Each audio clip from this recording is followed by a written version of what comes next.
Ayan, at Thank you. lecture naman. Ayan, tapos, asa hindi inaasahan na dahil dito sa PYM, sa mga youth ministry, doon mo nakilala si Kuya Anthony. Talaga may plano talaga Diyos para sa inyong dalawa. Ayan. Isa sa mga bagay na talagang natutuwa ako sa iyo ay palagi kang makulit na ate.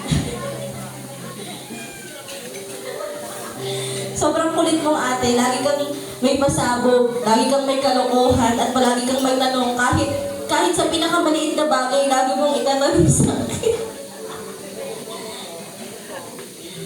Ayan. Tuwing may mga desisyon ka na kailangan mong gawin, kahit sobrang simpleng bagay lang, hindi pwedeng hindi mo ako tanongin. At minsan naisip ko na, ang kulit mo talaga.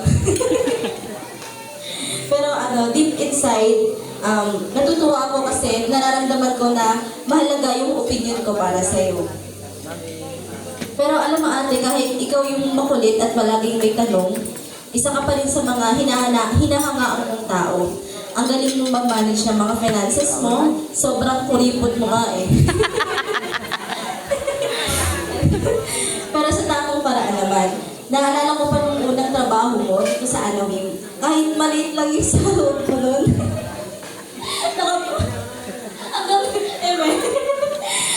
Nakapagpuntal ka pa rin ng motor nun. Tama, motor na. Nagagamit pa rin hanggang ngayon. Siyempre, koy-koy. Buhay na buhay pa rin yung motor na yun. Kaya sobrang importante kay Papa yung motor mo yun kasi alam kong pinaghirapan mo yun. Gigutom na sa papa mo. Sobrang laki ng bago sa pamilya natin. Kagawa mong balansein lahat. At hindi ko maiwasang isipin na, super idol talaga kitang ate. Sige, kain. Ang talino mo rin kasi ikaw yung valedictorian ng elementary at syempre ng high school. Grabe ang taas kasi ng standard na naset mo sa akin. Nung elementary, wala akong honor noon.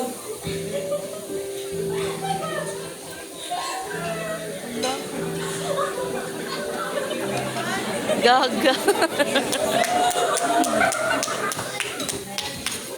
Nung high school kasi wala akong ka-honor at saka elementary noon. Kaya nung Honor ka high school naman ako, pinilit ko talagang magka-honor kasi nakakahiya naman na ikaw yung ate ko tapos ako ganito.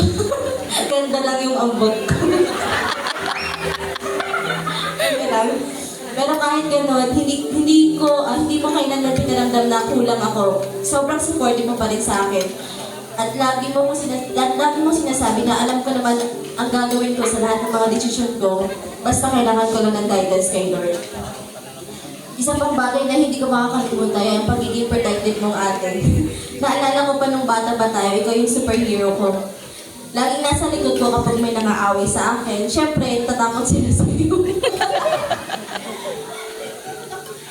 Siyempre, hindi mawawala yung kulitan natin at away bata natin ng mga panahon na yun. Naalala ko nung sinabi mo noon na, may guardian angel ka. May guardian angel ka na tuwing gabi nakakausap mo.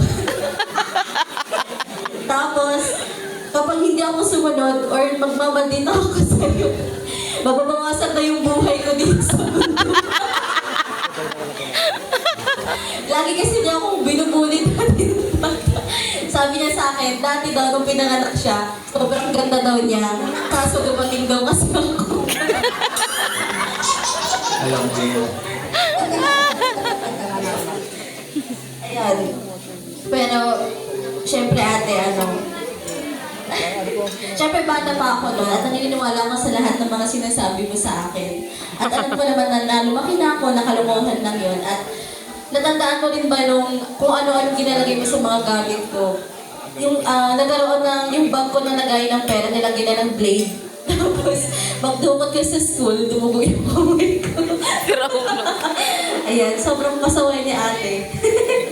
Pero kahit gano'n, ate, hindi mo kaya naman pinaramdam na kulang ako bilang kapatid. Naalala ko pa yung sinabi mo na hindi mo na kailangan ng best friend kasi nandito naman ako.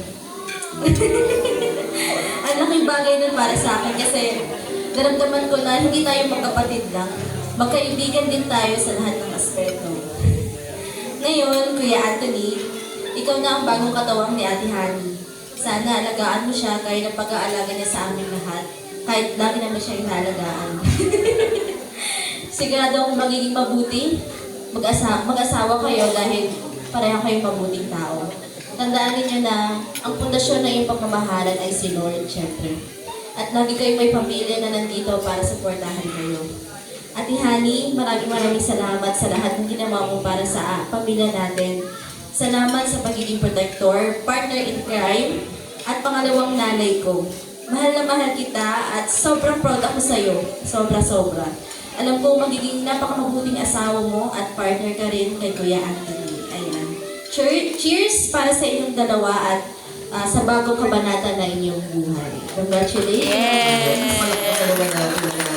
Thank you, honor. Thank you very much. Sa dami ng sinabi ni Joanne, ewan ko na lang kung anong sasabihin mo. O sige, tignan mo, nakaabang ang lahat ng ating guests sa sasabihin mo. Ha? O sige, okay na. Sige, forward ka. Pag-uwi na ka sa likod. Kaon naman.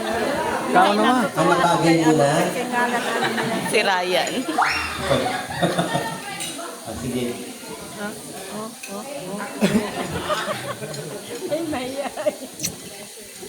Nawala pa tuloy. Sambuti pa ubusin mo. Hello, magandang gabi Resort Lords. Tumatakbo ka bang kagaya? Magbigay ka ng mensahe sa iyong kapatid at ano. So ngayon, kapalay din sa inyong dalawa. Ano daw? Kapalay din yun. Ano naman? Kasi wag kong ganyan kasi dito mo hawakan yung mic, wag sa ulo. Oh, wag kang tumalikod sa kanila. Yan. Okay. Para makita ka. Sige. O, ulit.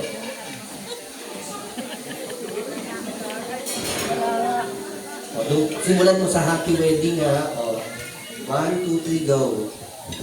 So, happy wedding sa inyong dalawa. Magandang gabi sa inyong lahat. Kamusta naman kagawad? Ano? Talaga ako ngayon. Ibasahin mo lang din yan. Mamaya mo na sagutin yung tumatawag. Message ko lang para sa inyong dalawa. Lagi inyong tatandaan na nagmamahalan kayo. Iwasan niyo ang pag-aaway. Anong gagawin? Kung meron na hindi pagkakaintindihan, pag-usapan niyo. Very good. Okay, tama yan, tama. Next.